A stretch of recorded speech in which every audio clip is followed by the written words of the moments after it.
Welcome to yet another FPL video. Now, before I do the usual, Game Week 18 review and the preview for Game Week 19, I want to kind of just do an overview of the news that has come out today and yesterday about the fixtures, which obviously will impact Game Week 19. That's why it's relevant to this video. Now, a lot of you might not be aware or might not understand fully. So just to break it down simply, Leeds versus Southampton, as expected, is going to be called off in Game Week 19. And it's already announced by the Premier League. It's official. If you check the FPL app and you check the players that you have, you will see that they obviously don't have a fixture.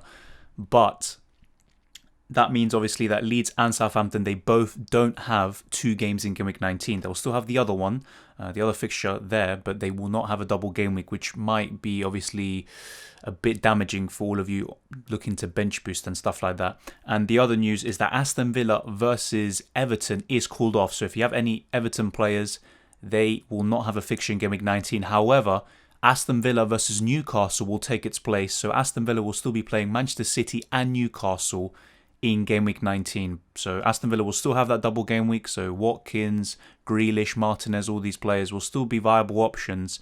But it's still risky to bring them in because we still don't know exactly who has COVID-19 apart from Trezeguet. So just keep that in mind. So long story short, Leeds and Southampton, they no longer have a double game week. Aston Villa still do, but they face Newcastle instead of Everton, and Everton will blank. They are pretty much the only team that will have no fixture at all in Game Week 19. So hopefully that clears everything for you.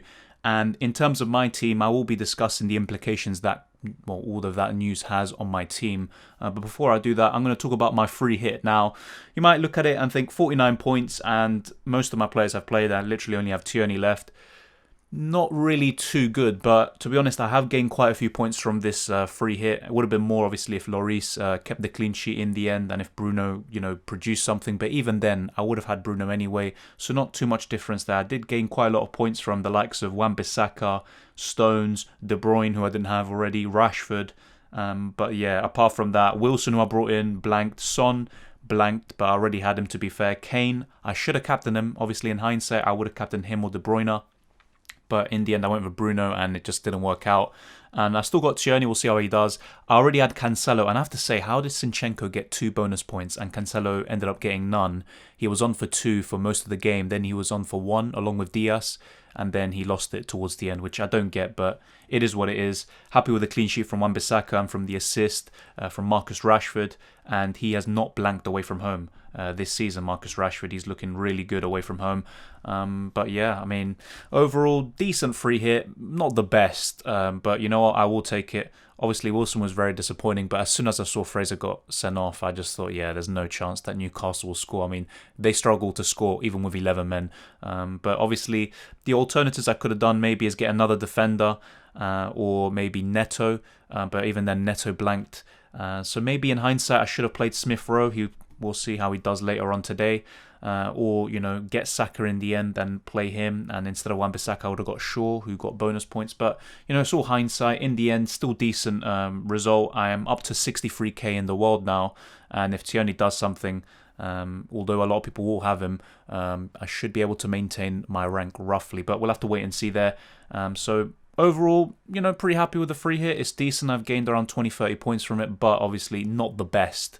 But it is what it is. And as for Game Week 19, it is looking a bit weird now. So in terms of my team situation, I did post a screenshot of my team and how it would be looking for Game Week 19. And very similar to this. The only difference is that I had Walker-Peters instead of Grealish because obviously with all the doubts surrounding Villa, and I was expecting the game to be called off against Everton, which it did.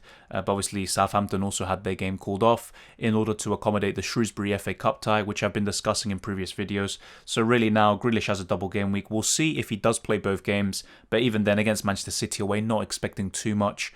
But Grealish will be starting. Walker-Peters away to Leicester, not ideal. And of course, I have a few issues here. So Calvert-Lewin, no fixture anyway, but he's injured. So he should be back by the next time Everton play. If not, you would have to say Game Week 21. But some really kind of mixed fixtures, actually. He's got really good ones like Newcastle, but then, Man United away. He's also got Fulham at home, then Liverpool away. There's quite a lot of up and downs there for Calvert-Lewin. I do want to keep him though. With Digne back, he got yet another assist, and he is so important to Everton and how they attack. And also James Rodriguez is back, and they got yet another win against Wolves, despite not having Calvert-Lewin. So I do want to keep him if possible. But when I look at my team and I want a bench boost, for example, there's kind of question marks all around it. And in my case, I don't think I will be bench boosting. Now, the reason I say that is because, let's say, for example, I do want to, get 3 players necessary in order to bench boost. I would have to take a -8 because I played my free hit and I only have 1 free transfer available. It will be the same for all of you, even if you've saved 2 free transfers or not. So let's say we move Forster, and let's say we move Calvert-Lewin and Basuma, and we'll move, let's say, Basuma to Souček or Souček, Calvert-Lewin to Antonio or Watkins. Then I could move Forster to maybe Johnston or Areola. Or another option, if let's say, for example, I go for Watkins instead of Antonio, I would get that extra 0.1 million, which will leave me with 4.6 million overall for my keeper. So I could do Forster to Meslier, but Meslier only has 1 fixture anyway. So taking a -8 and, having players like Walker-Peters on the bench and stuff like that, I'm not really too keen on. So with what I have right now, I'm really happy with my starting lineup. The only kind of gaping hole really is the fact that I have no Kevin De Bruyne, and he would be someone I would actually consider captaining. But yeah, I mean, it's a difficult one. That's the only kind of problem I see with my team overall. But if I look at my bench, I don't really want to bench boost that, obviously. I'd have to make 3 changes to bench boost. And even then, let's say I get Antonio, Souček, and let's say Johnston or Areola. It's decent, but I think there could be better bench boost kind of teams I can make in the future, maybe in Game Week 26 after a wild card. Obviously, the downside to bench boosting in Game Week 26 would be, all the uncertainty with the top teams, with their European fixtures. A lot of them might be benched for those important games where obviously it's going to be make or break for the European campaigns. But apart from that, those not playing in Europe, apart from obviously if there's going to be some more postponements due to COVID-19, you would expect more games to go ahead and less of this, fixture uncertainty. And if obviously Leeds still had a double game week and all of that, and I was able to kind of, navigate all of these last few weeks, and I didn't have to play my free hit and stuff like that in Game Week 18, which I ended up having to do in my opinion, then I would be able to maybe just spend the -4 on, the moves I just suggested to you lot. And if Southampton, Leeds, all these teams still had a double game week, Everton still had a game or whatever, then it would have made it much easier for me to bench boost. But now I'm just not so sure. And then obviously I'd still have 2 single game week players here in Son and Kane. Dallas and Bamford are now single game week players. The rest are obviously double game week, but just I look at it and I think, yeah, I'll probably save my bench boost for Game Week 26 and I may wildcard in order to prepare for that. But obviously it's going to be different for every single team. So just because I'm bench boosting potentially in Game Week 26, that doesn't mean you have to. You may still, benefit from a bench boost in Game Week 19. Even I might, but I just think of it as if you're taking a -8, especially for some keepers like Areola or Johnston, who probably won't even be getting too many points anyway, then yeah, it's maybe not worth it. And especially if you're looking at -12, -16, -20, it just kind of cancels out your bench boost really, and you're not really making too many points. You'd be expecting a lot from, the players you have or the players you bring in to kind of benefit from that bench boost. So I do think if you only need to make a -4 or take a -4 and you have mainly double game week players, then I would say go ahead with a bench boost. But it's all team dependent. So let me know down in the comment section below what you think and, obviously what your situation is. But it's really team dependent, They can't just say, oh, you know what, don't bench boost the 19 or do it. It really depends on your team. But in terms of captaincy, obviously De Bruyne would be a really strong candidate for this week, and he's going to probably punish me if I don't have him. But then getting rid of Son and Kane, they could punish me also.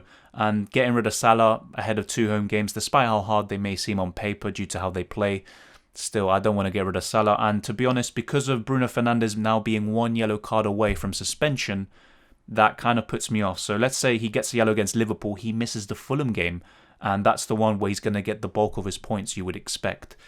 So I think I'm going to be captaining Salah, and my vice is going to be Bruno. But obviously I discussed, the potential, free transfers I can make in order to bench boost, but maybe to get De Bruyne in.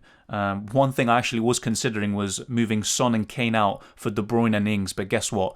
Danny Ings is ruled out of the Leicester game. So he went from having 2 games in Game Week 19 to 1 to then not playing at all because Danny Ings, I think he's tested positive for COVID-19 or he's definitely self-isolating. So yeah, unfortunately, anyone who has Danny Ings, you probably have to get rid of him. And he was looking decent, for this game week, especially with the Leeds fixture.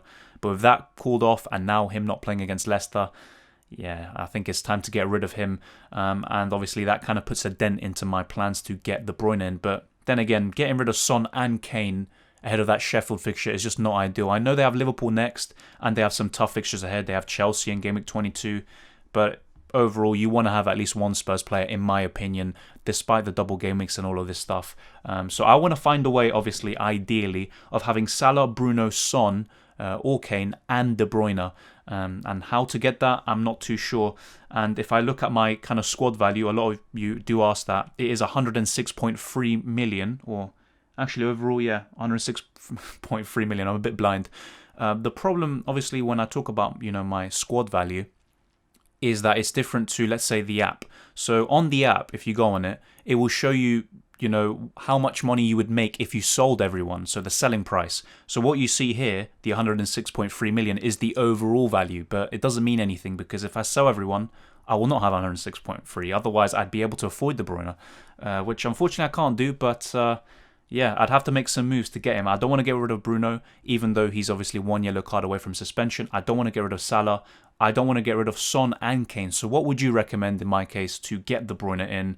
And some of you will have all 3, Bruno, Salah and De Bruyne, which is obviously ideal.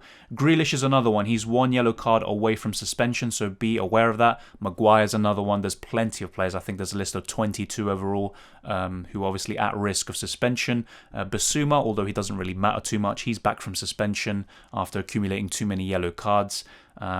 But yeah, at the moment, what I'm thinking is just holding with what I have and pushing forward and looking to bench boost in Game Week 26, which may be the wrong thing to do, especially with Spurs potentially having 2 great fixtures where Son and Kane could be great triple captaincy choices. But yeah, I mean, there's going to be plenty more smaller double game weeks to come where you can triple captain maybe Salah, Bruno, De Bruyne, or one of the Spurs players who have plenty of fixtures to play still. But yeah, hopefully you enjoyed this video. Hopefully it has been helpful. And now, hopefully you understand more of my transfer plans in regards to Game Week 19. I will be doing the live stream before the Game Week 19 deadline, 1 hour before the deadline, and I'll be making more videos. And if you want, I can make a free hit video for Game Week 19. Some of you will be free hitting, and even a wildcard video, a bench boost team, kind of the players to have. But obviously just bear in mind you can't use 2 chips in 1 week, so you can't wildcard now in Game Week 19 and then activate the bench boost. You can only use one of them, so you have to pick and choose there. And to be honest, something I haven't discussed too much, but it's still an option. You can triple captain someone this game week. But obviously, just bear in mind there are a few risks, obviously, especially with Bruno. If you're thinking of triple captaining him, the fact that he's on 1 yellow, you're playing on thin ice there. And then De Bruyne, he's a great captaincy option this week, even for triple captaincy with Palace at home and Aston Villa at home. And to be honest, when I look at my team, apart from having no De Bruyne, I would love to have another City defender. But getting rid of Zuma, when he has a double game week and one of them is Fulham, I'm not too sure. But then again, Fulham have looked much better recently, and that result against Spurs definitely showed that. That's 5 draws in a row for them now, and they look much harder to beat. But yeah, hopefully you enjoyed this video. Hopefully you learned from it, and yeah, subscribe to the channel if it helped you out, and if you enjoy these videos, and smash the like button, and I would really appreciate it. And yeah, comment down below anything that you want, and like I said, there's more videos to come, and good luck to all of you in Game Week 19 and also for the rest of Game Week 18, which hasn't happened at the time of this recording. But yeah, I'll see you next time.